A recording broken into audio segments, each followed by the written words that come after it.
ప్రియ శ్రోతలారా, గత పాఠంలో ఇస్సాకుకు యేసు ప్రభువుకు మధ్య ఉన్న పోలికలను మనం పరిశీలించాలి అనుకున్నాము గదూ. ఇస్సాకు జన్మమందు యేసుక్రీస్తు అవతారమును గురించిన నీడ కనిపిస్తోంది. యేసు పుడతాడు అనే వార్త అకస్మాత్తుగా పుట్టుకొచ్చింది కాదు. కన్యక గర్భాన రక్షకుడు పుట్టడము అనే సంఘటనకు దేవుడు మానవతను సిద్ధపరుస్తూ వచ్చాడు. ముందు గుర్తులుగా బాప్తిస్మకుడైన యోహాను పుట్టుక, సంసోను జన్మ, ఇస్సాకు జన్మ, ఇవన్నీ యేసు పుట్టుకకు ముందు గుర్తులు. ఇస్సాకు పుట్టుకకు, యేసుక్రీస్తు పుట్టుకకు ఉన్న పోలికలు గమనించండి. ఇస్సాకు పుట్టుక యేసు జన్మములాగే వాగ్దానపూర్వకమైనది. 25 సంవత్సరాల క్రితమే దేవుడు కల్దీయుల ఊరు అనే ప్రదేశంలో ఉండగానే వాగ్దానం చేశాడు. నీకు, శారాకు ఒక కుమారుణ్ణి ప్రసాదిస్తాను. 25 సంవత్సరాలకు దేవుడు తన వాగ్దానాన్ని నెరవేర్చాడు, కుమారుణ్ణి ఇచ్చాడు. అలాగే క్రీస్తు పుట్టకమునుపే కొన్ని తరాలకు ముందు దేవుడు వాగ్దానం చేశాడు. దావీదు వంశమందు కన్యక గర్భాన క్రీస్తు పుడతాడు అనే వాగ్దానం ఇయ్యబడింది. శారాకు గాని మరియకు గాని చేయబడిన వాగ్దానములు సహజాతీతమైనవి, మానవరీత్యా అసాధ్యమైనవి. దేవదూతలు సొదొము వైపు నడిచి వెడుతూ, వచ్చే సంవత్సరం ఈ పాటికి నీకు కుమారుడు కలుగుతాడు అని చెప్పారు. అది అసాధ్యమనిపించి శారా నవ్వింది. ఇది ఎలా జరుగుతుంది అని ప్రశ్నించింది. కన్యక గర్భధారణను గురించి మొట్టమొదట ప్రశ్నించింది ఎవరు? మరియే. నేను పురుషుని ఎరుగని దాననే, ఇది ఎలా సాధ్యం అని అడిగింది. లూకా శుభవార్త 1వ అధ్యాయం 34వ వచనం. ఇస్సాకు, యేసు వీరిద్దరూ పుట్టకముందే నామకరణం చేయబడింది. నీకు కొడుకు పుడతాడు, ఇస్సాకు అని పేరు పెట్టుతావు అని అబ్రహాము శారాలతో దేవుడు చెప్పాడు. అలాగే పుట్టబోయే కుమారునికి యేసు అని పేరు పెట్టుమని మరియతో ముందుగా చెప్పాడు దేవుడు. మత్తయి శుభవార్త 1వ అధ్యాయం 21వ వచనం. దేవుని కాల నిర్ణయం చొప్పున ఇద్దరి పుట్టుకలు కలిగాయి. ఆదికాండం 21వ అధ్యాయం 2వ వచనంలో వచ్చే ఏడు సరిగ్గా ఇదే సమయానికి ఇస్సాకు పుడతాడు అంటే అదే సమయానికి పుట్టాడు. గలతీ పత్రిక 4వ అధ్యాయం 4వ వచనం, కాలము సంపూర్ణమైనప్పుడు దేవుడు తన కుమారుణ్ణి పంపాడు. ఇద్దరి పుట్టుకలు అద్భుతాలే. ఈ రెండూ మానవాతీతమైన అద్భుతాలు. మానవ ప్రమేయం ఇందులో లేదు, దేవుడు జరిగించిన అద్భుతాలు. ఈ ఇద్దరి పుట్టుకలు తల్లిదండ్రులకు ఆనందం కలిగించిన సందర్భాలే. ఇస్సాకు అంటే సంతోషం, నవ్వు. అబ్రాహాము ఆనందంతో నవ్వలేదా? అలాగే యేసును గురించి దేవుడు అన్నాడు, ఇడుగో నా ప్రియకుమారుడు, ఈయన యందు నేను ఆనందిస్తున్నాను. ఇద్దరి పుట్టుకలు ఆనందకారకమైనవి. పుట్టిన ఈ ఇద్దరు కుమారులు తండ్రులకు మరణపర్యంతమూ విధేయులే. ఆదికాండం 22వ అధ్యాయంలో ఇస్సాకును బలి ఇయ్యటానికి తండ్రి అయిన అబ్రాహాము సిద్ధమవుతున్నాడు. ఇస్సాకుకు అప్పటికి 33 సంవత్సరాల వయస్సు. తండ్రికి ఇస్సాకు ఎంతో విధేయుడు. యేసుక్రీస్తు కూడా శిలువ మరణ పర్యంతం తండ్రికి విధేయుడు. ఇస్సాకు జీవితమందు యేసు పుట్టుక, మరణాలు, వీటిని గురించిన వృత్తాంతం ఛాయామాత్రంగా ప్రతిఫలిస్తున్నది. యేసుక్రీస్తు యొక్క పునరుత్థానం కూడా ఇస్సాకునందు ముందు గుర్తుగా కనబడుతున్నది. అబ్రాహాము మృతతుల్యుడు, శారా గర్భము మృతతుల్యమే. అందులో నుంచి జీవం వచ్చింది. రోమాపత్రిక 4వ అధ్యాయం 19వ వచనం. ఇది పునరుత్థాన సాదృశ్యం.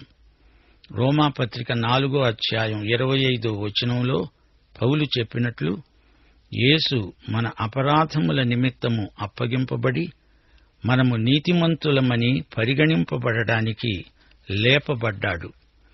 అబ్రహాము శారాల విషయమై దేవుడు ఎంతో కనికరము చూపాడు. దేవుడన్నాడు, ఈ చిన్నవానిని బట్టి, నీ దాసిని బట్టి నీవు దుఃఖపడవద్దు. శారా నీతో చెప్పే ప్రతి విషయంలో ఆమె మాట విను. ఇస్సాకు వలన అయినదే నీ సంతానము అనబడుతుంది. అనగా ఇష్మాయేలు దేవుడు వాగ్దానము చేసిన కుమారుడు కాడు. అయినా ఈ దాసి కుమారుడు నీ సంతానమే కదా, అతన్ని కూడా ఒక జనముగా చేస్తాను. నీలో నుండి జాతులన్నీ వస్తాయి. అయినా కంగారు పడకు, ఈ ఇష్మాయేలు కూడా ఒక గొప్ప జాతికి మూలం అవుతాడు. సరే, అబ్రహాము పొద్దున్నే నిద్రలేచాడు. ఆహారము, నీళ్ల తిత్తి తీసుకొని ఆ పిల్లవానితో కూడా హాగరునకు అప్పగించి ఆమె భుజం మీద వాటిని పెట్టి ఆమెను పంపివేశాడు. ఆమె వెళ్లి బెయేర్షెబా అరణ్యములో అటూ ఇటూ తిరుగుతూ ఉన్నది. ఆ తిత్తిలోని నీళ్లు అయిపోయిన తరువాత ఆమె ఒక పొద క్రింద ఆ చిన్నవాణ్ణి పడవేసి, ఈ పిల్లవాని చావు నేను చూడలేను అనుకొని వింటివేత దూరము వెళ్లి అతనికి ఎదురుగా కూర్చున్నది. ఆమె ఎదురుగా కూర్చొని ఎలుగెత్తి ఏడ్చింది. దేవుడు ఆ చిన్నవాని మొర విన్నాడు. అప్పుడు దేవుని దూత ఆకాశము నుండి హాగరును పిలిచి అన్నాడు, హాగరు, నీకేమి వచ్చింది? భయపడకు.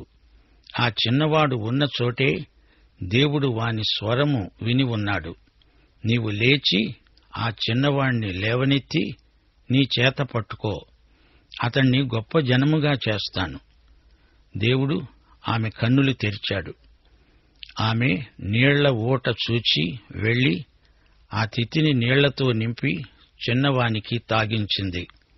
దేవుడు ఆ చిన్నవానికి తోడై ఉన్నాడు. అతడు పెరిగి పెద్దవాడై ఆ అరణ్యములో కాపురముండి విలుకాడు అయ్యాడు. అతడు పారాను అరణ్యములో ఉండగా అతని తల్లి ఈజిప్టు దేశము నుండి ఒక స్త్రీని తెచ్చి అతనికిచ్చి పెళ్లి చేసింది. ఇంతటితో ఇష్మాయేలు వృత్తాంతం సమాప్తం. దీని తరువాత ఇతని ఊసే ఎత్తబడదు. అయితే ఇతని వంశీకులు అరబ్బులు ఉన్నారు. ఇది చారిత్రాత్మకమైన రుజువు. ఆ కాలమందు అబీమెలెకు అతని సేనాధిపతి అయిన ఫీకోలు అబ్రాహాముతో మాట్లాడుతూ అన్నారు, నీవు చేసే పనులన్నిటిలో దేవుడు నీకు తోడు. నీవు నన్నుగాని నా పుత్రపౌత్రాదులను గాని వంచన చేయకూడదు. నేను నీకు చేసిన ఉపకారానికి నాకు, నీవు ప్రవాసమున్న ఈ దేశానికి ప్రత్యుపకారం చేస్తాను అని దేవుని పేరట ఇక్కడే నాతో ప్రమాణం చెయ్యాలి. అబీమెలెకు అబ్రహాముతో ఒక ఒప్పందం చేసుకోవాలని చూస్తున్నాడు. దీన్ని బట్టి ఇద్దరూ స్నేహితులయ్యారు. వారిద్దరూ నిబంధన చేసుకున్నారు. ఇది బెయేర్షెబాలో ఇద్దరి మధ్య పరస్పరం జరిగిన నిబంధన. ఈ నిబంధనకు గుర్తుగా అబ్రాహాము అబీమెలెకుకు 7 గొర్రె పిల్లలను ఇచ్చాడు. గొర్రెలు గొడ్లు ఇచ్చి పుచ్చుకున్నారు. 33వ వచనం, అబ్రాహాము బెయేర్షెబాలో ఒక పిచుల వృక్షము నాటి అక్కడ నిత్య దేవుడైన యెహోవా పేరట ప్రార్థన చేశాడు. అబ్రాహాములో ఉన్న ప్రత్యేకత ఇదే. ప్రతి వ్యవహారంలో దేవుని నామమున ప్రార్థన చేస్తాడు. బెయేర్షెబా అంటే సాక్ష్యార్థమైన బావి. యేసు ప్రభువే దేవునికి మనకు మధ్య ఆధ్యాత్మిక బెయేర్షెబా. దేవుడు ఒక్కడే, దేవునికి మనకు మధ్యవర్తి ఒక్కడే, ఆయన యేసుక్రీస్తు అనే నరుడు. బెయేర్షెబాలో పిచుల వృక్షం, యేసే నా జీవవృక్షం. అబ్రహాము ప్రార్థన చేసింది నిత్య దేవునికి. నిత్య దేవుడు అంటే ఏల్ ఓలాం, ఏల్ ఓలాం. తెలుగులో నిత్య దేవుడు అనే కంటే హీబ్రూలో ఏల్ ఓలాం అంటే నా ఆత్మకు ఇంపుగా ఉంటుంది. దేవుడు నిత్యుడైతే ఆయన బిడ్డలం మనం నిత్యత్వానికి చెందిన పిల్లలం. అబ్రాహాము నిజంగా ప్రార్థనాపరుడు. అతని విజ్ఞాపన ప్రార్థనల్లో స్వార్థ త్యాగం, దాతృత్వ భావన ఉట్టిపడుతూ ఉంటాయి. అబ్రాహాము ఫిలిష్తీయుల దేశములో అనేక దినములు ప్రవాసిగా ఉన్నాడు. అబ్రాహాము ప్రయాణాలు విశ్వాస ప్రగతి సోపానాలు. అబ్రాహాము ప్రవాసి, గుడారాలలో నివసిస్తూ అన్యుల దేశములో ఉన్నట్లుగా వాగ్దత్త దేశములో ప్రవాసి అయి జీవించాడు. పునాదులు గల పరలోక పట్టణం కోసం అబ్రాహాము ఎదురుచూచాడు. వాగ్దానము చేసినవాడు నమ్మదగినవాడు. మృతతుల్యమైన దాంపత్యం నుండి జీవం ఉద్భవిల్లింది. ఇప్పుడు 22వ అధ్యాయంలోకి రండి. ఈ అధ్యాయంలో నాటకీయత అనుపమానం. అబ్రాహాము ఇస్సాకును బలియ్యటానికి సిద్ధమయ్యాడు. దేవుడు చివరి ఘడియలో అబ్రాహామును వారించాడు. తన నిబంధనను బలపరిచాడు, స్థిరపరిచాడు. అప్పుడు అబ్రాహాము బెయేర్షెబాకు తిరిగి వస్తాడు. ఈ అధ్యాయంలో దేవుడు 7వసారి, అంటే చిట్ట చివరిసారి అబ్రాహాముకు సాక్షాత్కరిస్తాడు. అబ్రాహాము ఎదుర్కొన్న పరీక్షలన్నీ ఒక ఎత్తు, ఇది ఒక ఎత్తు. మహా కఠోరమైన పరీక్ష. ఈ అధ్యాయంలో మరో విశేష రహస్యం ఉంది. దేవుడు నరబలులను ఎన్నడూ ఆమోదించడు. అవి ఆయనకు గిట్టవు. మానవుల పాపాల కోసం బలి అయినవాడు, కాగలవాడు యేసుక్రీస్తు ఒక్కడే. మరో నరుడు అలా చేయలేడు. నరబలి అనేది అర్థం లేని మాట. యేసుక్రీస్తు సర్వమానవత కోసం స్వచ్ఛందంగా ప్రాణం అర్పించాడు. ఎవరూ ఆయనను పట్టి కట్టి తెచ్చి వధించి బలి చేయలేదు. ఈ 22వ అధ్యాయం అచ్చం 22వ కీర్తన, యెషయా 53వ అధ్యాయం లాంటిది. ఈ 3 అధ్యాయాలను ఒకదాని సరసన ఒకటి పెట్టి చూడాలి. క్రీస్తు శిలువ నీడ ఈ మూడింటిపై ప్రసరించింది. ఇస్సాకు పుట్టుకే కాదు, ఇస్సాకు బలి సందర్భం కూడా యేసుక్రీస్తును ప్రతిఫలించటం విశేషం. యాకోబు 2వ అధ్యాయం 21వ వచనం ఒక్కసారి వినండి. మీకేం తోస్తుంది? మన పితరుడు పూర్వీకుడు అయిన అబ్రాహాము తన కుమారుడైన ఇస్సాకును బలిపీఠము మీద అర్పించినప్పుడు అతడు క్రియల వలన నీతిమంతుడని తీర్పు పొందలేదా? దానికి అనుబంధంగా రోమాపత్రిక 4వ అధ్యాయం మొదటి 3 వచనాలు చేర్చి చూడండి. శరీరము విషయమై మన మూలపురుషుడైన అబ్రాహామునకు ఏమి దొరికింది? అబ్రాహాము క్రియల మూలముగా నీతిమంతుడని తీర్చబడిన ఎడల అతనికి అతిశయ కారణం కలుగుతుంది. కాని అది దేవుని ఎదుట కలగదు. లేఖనము ఏమి చెబుతోంది? అబ్రాహాము దేవుణ్ణి నమ్మాడు, అది అతనికి నీతిగా ఎంచబడింది. ఇదేమిటి? యాకోబు అలా అంటాడు, పౌలేమో ఇలా అంటాడు. ఎవరి మాట నిజం? అసలు సంగతి ఏమిటంటే ఇద్దరూ ఒకే అంశం మీద మాట్లాడుతున్నారు. ఆ అంశం విశ్వాసం. యాకోబు విశ్వాస క్రియలను గురించి మాట్లాడుతున్నాడు, ధర్మశాస్త్ర క్రియలు కాదు. పౌలు ఆదికాండం 15వ అధ్యాయం 6వ వచనాన్ని ఉదహరిస్తూ అబ్రాహాము దేవుణ్ణి నమ్మాడు, అదే అతని నీతి అని విశదీకరించాడు. అయితే అబ్రాహాము తన విశ్వాసాన్ని విధేయతాపూర్వకమైన తన క్రియ ద్వారా రుజువు చేసుకున్నాడు. అబ్రాహాము విధేయతను యాకోబు క్రియాత్మకమైనది అంటున్నాడు. తన కుమారుణ్ణి బలి ఇయ్యి అని దేవుడంటే వెనక ముందు చూడకుండా దానికి ఆయత్తమయ్యాడు. తీరా బలి ఇచ్చాడా అంటే ఇయ్యలేదు. యాకోబు చెబుతున్నది ఆదికాండం 22వ అధ్యాయంలోని అబ్రహాము క్రియ. పౌలు మాట్లాడుతున్నది ఆదికాండంలోని అబ్రాహాము విశ్వాసం. ఈ రెండూ కలిపి చూస్తే విశ్వాసము క్రియాత్మకమైనది, క్రియ విశ్వాసాత్మకము అని బోధపడుతుంది. విశ్వాసము విధేయతాపూర్వకమైన క్రియను కోరుతుంది అని అర్థం. ఆదికాండం 22వ అధ్యాయం 1వ వచనం. ఈ సంగతులు జరిగిన తరువాత దేవుడు అబ్రహామును పరిశోధించాడు. అబ్రహామా అంటూ దేవుడు పిలిస్తే అబ్రాహాము చిత్తము ప్రభూ అని పలికాడు. పరిశోధన అంటే పరీక్ష. ఇది కేవలము విశ్వాస పరీక్ష. అంతేగాని దేవుడు ఎవరినీ కీడుకు శోధించడు. దేవుడు అబ్రాహామును పరీక్షించడానికి ఒక అసాధారణమైన పని చేయమంటున్నాడు. నీకు ఒక్కడై ఉన్న నీ కుమారుణ్ణి, అనగా నీవు ప్రేమించే ఇస్సాకును తీసుకొని మోరియా దేశానికి వెళ్లి అక్కడ నేను చూపబోయే పర్వతములలో ఒకదాని మీద దహనబలిగా అతణ్ణి అర్పించు అన్నాడు దేవుడు. ఈ సంఘటన తర్వాత శారా తన 127వ ఏట చనిపోయింది. ఇస్సాకు పుట్టినప్పుడు శారాకు 90 ఏళ్లు. ఆమె 127వ ఏట చనిపోయింది.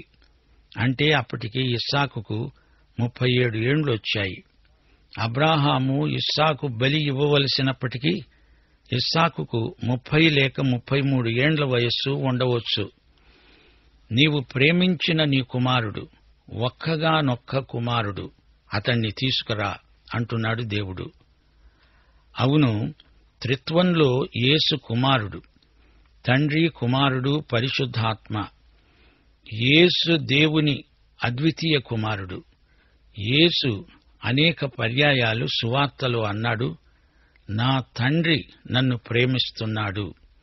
అబ్రాహాము ఇస్సాకును తీసుకుని మోరియా ప్రాంతాలకు వెళ్ళాలి. మోరియా ప్రాంతంలోనే దేవాలయ నిర్మాణం జరిగింది.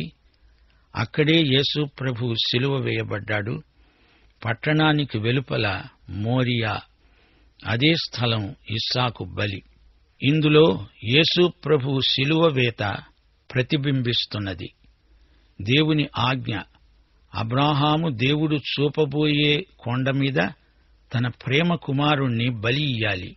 మోషే ధర్మశాస్త్రం వచ్చే వరకు వేరే బలులు లేవు, దహన బలి మాత్రమే ఉంది.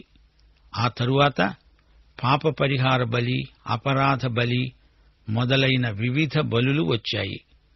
దహన బలి యేసుక్రీస్తునే చూపుతుంది. అయితే ఇస్సాకును బలి ఇయ్యటం నరబలి కాదా? అది దేవునికి ఇష్టమా? దేవుడు నరబలిని ఎన్నటికీ ఇష్టపడడు. నైతికంగా నరబలి నిషిద్ధం. అన్యజాతులలో నరబలి విధానం ఉంది. ఫిలిష్తీయులు నరబలులు ఇవ్వడం పరిపాటి. ఈ విషయం అబ్రహాముకు అర్థం కాలేదు. దేవుడు ఎందుకు ఇస్సాకును బలి ఇయ్యమంటున్నాడు? దేవుడు తనకు మేలైనదే చేస్తాడని మాత్రం అతనికి తెలుసు. దేవుడు చెప్పిన దానికి అభ్యంతరం చెప్పను, ఇస్సాకును మళ్లీ బతికించి నాకిస్తాడు అనే నిరీక్షణాత్మకమైన విశ్వాసం అతనికి ఉంది. తెల్లవారినప్పుడు అబ్రహాము లేచి తన గాడిదకు గంతగట్టి తన పనివారిలో 2 తన కుమారుడైన ఇస్సాకును వెంటబెట్టుకొని దహన బలి కోసమై కట్టెలు చీల్చి లేచి దేవుడు తనతో చెప్పబోయే చోటికి వెళ్ళాడు. సోదరుడా, సోదరి, అబ్రహాము విధేయత ఎంత గొప్పదో చూచారా? దేవుడు చెప్పిన మాట అతని గుండెలను పిండేసింది. అతని నవనాడులు కుంగిపోయాయి.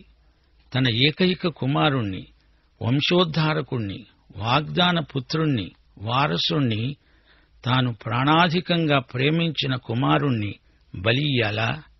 అవును, కిమ్మనకుండా సరే అంటూ బయలుదేరాడు. అతని విధేయత విశ్వాసాన్ని రుజువు చేసింది. ఈ పాఠంలో కొన్ని ముఖ్యాంశాలు మీ దృష్టికి తెస్తాను. 1. యేసు జన్మకు ఇస్సాకు జన్మకు మధ్య ఎన్నో పోలికలున్నాయి. యేసు జన్మకు ఇస్సాకు జన్మ సంకేతం, ముందు గుర్తు. 2. యేసు పుట్టుక తరతరాల నిరీక్షణకు ఫలితం. అలాగే ఇస్సాకు పుట్టుక అబ్రహాము శారాల నిరీక్షణకు ఫలితం. 3. యేసు పుట్టుక తండ్రి అయిన దేవునికి ఆనందం. ఇస్సాకు పుట్టినప్పుడు శారా, అబ్రహాములు ఎంతో ఆనందించారు. 4. ఇస్సాకు బలిలో యేసు శిలువ బలిని మనం తేటగా చూడగలం. ఇస్సాకు బలిపీఠం నుండి లేచి రావటంలో యేసు పునరుత్థానాన్ని మనం గుర్తించగలం. 5. అబ్రహాము గుడారముల్లో జీవించాడు. పునాదులు గల పట్టణం కోసం ఎదురుచూచాడు. అలాగే మనం కూడా ఈ లోకములోని అశాశ్వతను ఎరిగి పరలోకం కోసం ఎదురుచూస్తూ బ్రతకాలి. 6. విశ్వాసము, క్రియలు ఈ రెండు జతపరచబడి ఉన్నాయి. వీటిని వేరుగా చూడకూడదు. ఇది లేకుండా అది లేదు. 7. ఇస్సాకు తన 33వ ఏట బలిపీఠం మీద కనిపిస్తున్నాడు. యేసు ప్రభువు కూడా చనిపోయినప్పుడు ఆయన వయస్సు అంతే. అబ్రాహాముకు ఇస్సాకు ఎంతో విధేయుడు. మరణపర్యంతం విధేయత చూపాడు. యేసుక్రీస్తు కూడా శిలువ మరణ పర్యంతం తన తండ్రికి విధేయుడు. 9. ఇస్సాకు దేవునికి ప్రతిష్ఠించబడినవాడు. క్రీస్తు అనగా అభిషిక్తుడు, ప్రతిష్ఠితుడు. 10. యేసుక్రీస్తు చిత్తరువు పాత నిబంధనలోని వ్యక్తుల జీవితాలలో ప్రతిఫలించటం బైబిలు యొక్క ప్రవచనాత్మకమైన విలువను రుజువు చేస్తుంది. దేవుడు ఈ సందేశమును మన ఆత్మల నిమిత్తమై దీవించునుగాక. ప్రేమగల తండ్రి, మహిమగల దేవా, మేము నేర్చుకున్న సత్యాలను మా హృదయాలపై ముద్రించి అమలుపరచగల కృప దయచేయమని, మా అక్కరను తీర్చి మీ సమృద్ధిలో నుండి అనుగ్రహించి మమ్మలను దీవించి మహిమ పొందుమని యేసుక్రీస్తు వారి దివ్యనామమున ప్రార్థన చేస్తున్నాము తండ్రి. ఆమేన్.